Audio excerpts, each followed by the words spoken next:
Halo Sobat ATR BPN Sumut. Sesi ngopi kita kali ini kita akan ngulik di bidang penataan dan pemberdayaan. Yuk ikuti aku, let's go. Pagi Pak. Selamat pagi Ibu. Siapa Ibu Rofi? Mira. Nah, apa cerita? Pak izin bertanya, apa aja nih kegiatan di bidang penataan dan pemberdayaan?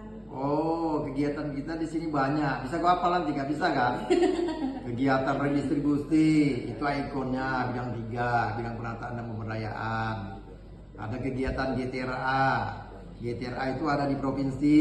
Yang saat ini bilang kalian rapat-rapat kendiar itu, nah, itu GTRA lah itu. Nanti kalau orang tanya tuh GTRA aja kan nggak tahu lagi. GTRA itu ada di kabupaten kota.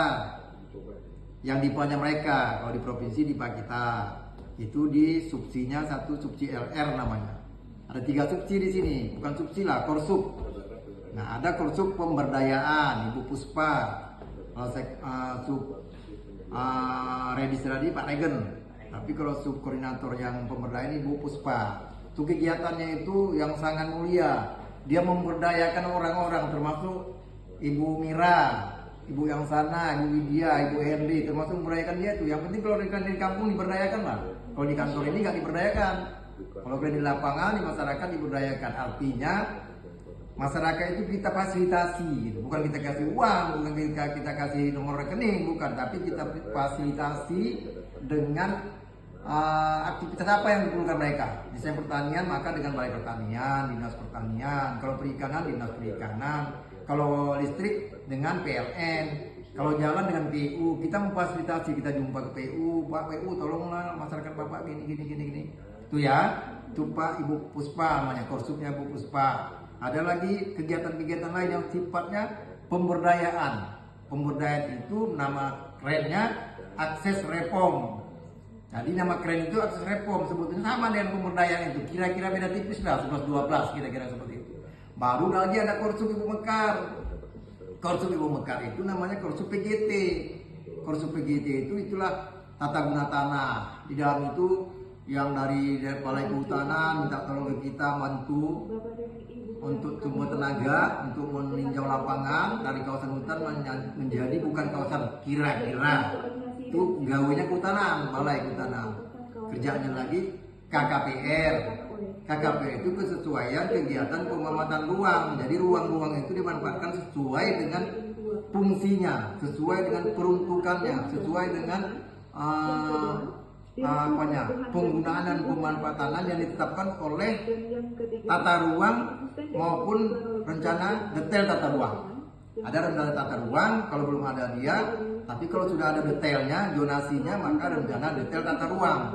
Nah, itu kaitannya dengan KKPR. Jadi kegiatan di sini sangat mulia yang berhubungan dengan masyarakat marginal, masyarakat kampung, desa, itu hampir semuanya ada di bidang saya inilah. Saya ini. Jadi yang paling mulia ini. Tidak ada hubungan dengan AGU, nggak ada itu.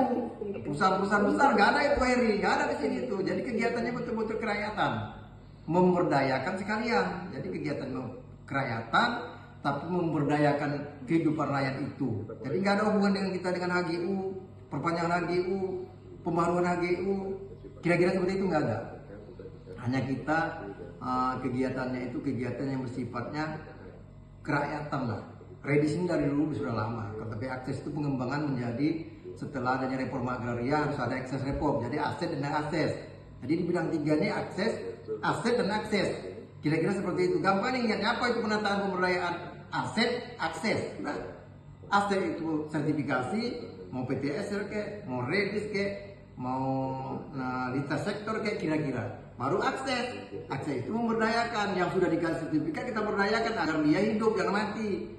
Nanti hilang dia mati, sertifikatnya hilang, dibebankan kepada orang lain, dia nggak ngerti, mati dia jadinya, bukan hidup. Jadi maksudnya ini sebetulnya menghidupkan orang-orang yang termarginal, kira-kira petani-petani, kira-kira seperti itu. Bukan harus petani saja, tapi umumnya kegiatan kita ini di daerah yang katakanlah bukan di pusat-pusat kota, tidak di pusat-pusat kota, terkecuali kaitannya dengan kesesuaian tata ruang, itu lebih banyak di kota. Atau akses reform itu mungkin lebih banyak di kota. Kalau di kampung-kampung apalah aksesnya dibuatkan kan gitu. Tapi kalau redis umumnya itu di kampung. Sementara redis adalah ikonnya bidang 3 itu sebetulnya redistribusi. Dulu itu namanya LR, bidang LR dulu, karena redis itulah ikonnya. Jadi kira-kira seperti itu. Nanti kalau ditanya orang tua apa pengaturan penataan pemberdayaan, kita harus bisa jawab ya. Ada 3 korsup ini, korsup ini itu, korsup itu yang sana ini. Kira-kira seperti itu. Jangan lagi kan bingung, nggak tahu lagi apa penataan pemberdayaan. Tanyalah dulu, Pak Tigran tidak mendalami ilmu pengetahuan BPN ini secara umum, ya kan Heri? Harus dikuasai. Pengukuran juga, pemberdayaan juga, penetapan hak juga. Kalau perlu TU yang megang-megang uang itu kalian pelajari semua lah. Jadi nanti kemanapun dia tetapkan, kalian siap on the track. Apapun kemanapun siap untuk bekerja. Siap untuk bekerja apapun yang diberikan. Karena tidak ada yang latar belakang pendidikan sekarang. Mampu bekerja monggo. Kira-kira seperti itu. Makanya di sini itu kerjanya harus megang IT bisa. Medsos harus bisa. Kalau dulu saya hanya membanggakan IP bagus, lulus. Kalau sekarang IP itu nggak usah, jangan dibangga-banggakan. Yang penting kemauan IT dan digital itu wajib hukumnya saat ini di bidang manapun ya. Saya pikir itu yang dapat saya sampaikan ya. Udah puas kan ya? Oke, seperti itu. Terima kasih Dinda, terima kasih semua tim dari Humas Kanwil BPN Sumatera Utara. Selamat bekerja. Untuk terakhir nih Pak, boleh dong kasih satu pantun untuk Oh pantun, berarti apa mau kasih pantun ya? Pantun lama aja lah ya. Boleh Pak. Kalau ada sumur di ladang, jangan lupa menumpang mandi. Kalau ada model panjang, kalian tanya aku lagi, akan kuberi ilmu kepada kalian yang berarti. Oke? Selamat warahmatullahi wabarakatuh. Terima kasih Pak. Ya.